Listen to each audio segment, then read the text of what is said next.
Hey guys, this is Nathan Asher, and I want to invite you into a study of the book of Galatians. I wanted to make a new series of videos, and I wasn't really sure in which direction I wanted to take it. But lately I've been reading my Bible, and somehow, some way, whenever I open the Word, I am always time and time again drawn back to the book of Galatians. It's kind of similar to when somebody gives you directions and they point out a monument. They say you can't miss it.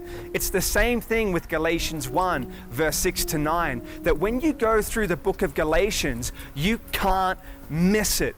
Verse 6 says, I marvel that you are turning away so soon from the grace of him who called you to a different gospel.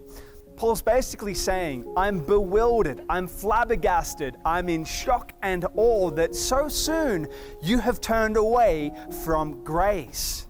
Now, what's so fascinating is that Paul follows through on the idea of different gospels by saying in verse 7, which is not another, but it's a different gospel, which is no gospel at all. Grace was foundational and fundamental to the gospel.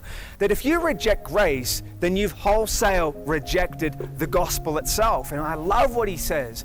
He says in verse 7 that it's not another gospel, but is a different gospel. That it's a perversion of the gospel. Because the baseline messages of most major world religions is this, that I must do and perform to gain acceptance of God. But the message of Christianity is the opposite, that Jesus has done and performed to gain God's acceptance of us. In verse 8 and 9, Paul says something that is so serious that he says it 2 times. He says that for anyone that comes with a different gospel, let him be accursed. The word accursed means literally condemned. The heresy spreading out through the church of Galatians was this, that yes, we can accept the grace of Christ, but at the same time, we need to do things in order to be fully accepted by God. For the Galatians, it was being circumcised, but it could be anything for anyone. It could be the way that you keep the Sabbath, maybe for the Seventh-day Adventist. It could be the way that you go through the temple rites, maybe if you're a Mormon, Latter-day Saint. Maybe if you're a Jehovah's Witness, it's how many doors you knock through the month. For a lot of religions, they teach, yes, a little bit of grace, but they teach a lot of works. And when it comes right down to it, in the end of the day, we are always trying to gain acceptance of God through the things that we do. Are we standing beside Jesus or behind Jesus? Are you trying to trust Jesus as well as your own merits, as well as your own goodness, your own law keeping, your own worthiness? Or are you casting it all aside and choosing to stand behind him? Because God is not asking us to do a bunch of things, to be a certain way or to act a certain part, but he's simply asking us to accept his Son, to accept his righteousness, and to accept his grace. For in Christ, we are clean, forgiven, spotless, holy, righteous, sinless, and blameless.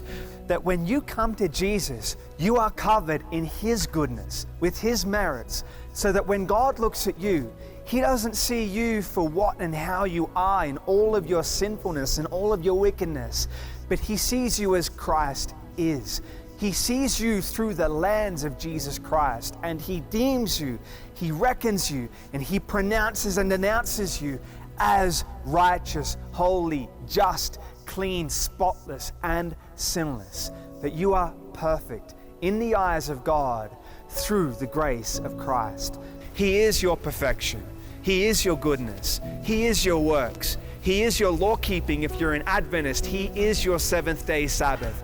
If you're a Jehovah's Witness, he is your witnessing.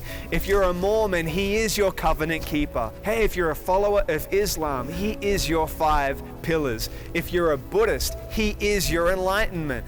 It doesn't matter where you come from or what religion you have. Whatever standards that religion places on you, the gospel of Christianity is that Jesus has met those requirements. And all we have to do to be accepted by God is to present Jesus to him as the standard for us. And so my message to you is this.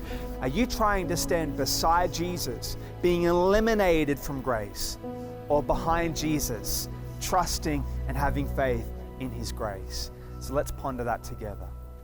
Okay, until next time, it's Nathan Asher. May God bless you and may God rest you.